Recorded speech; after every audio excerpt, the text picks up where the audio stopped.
It can be really frustrating if you're having trouble with your TV, and one of your first instincts would be to go out and buy a new one. But before you do, here are 7 things to try if your Toshiba TV isn't working. The first one is to trace the cable and make sure that your TV is actually plugged in. The second one, it might be an obvious one, but that's to make sure that the TV is turned on.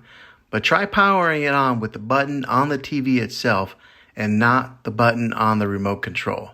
The third method would be to check the remote control batteries. Maybe switch them out for a fresh set of new ones and then try turning it on that way. The fourth method is to make sure that your TV is on the right input or HDMI source. Number 5 is to check and make sure that the outlet is actually working.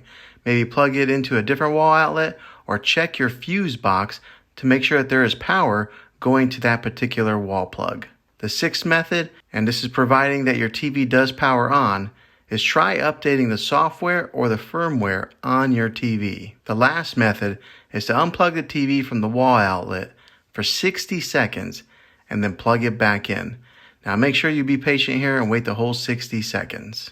Well, hopefully this video was helpful for you. If it was, go ahead and click a thumbs up on it. Go ahead and subscribe to my channel. I make tech videos all the time, and I would love to have you back in the next one. Take care.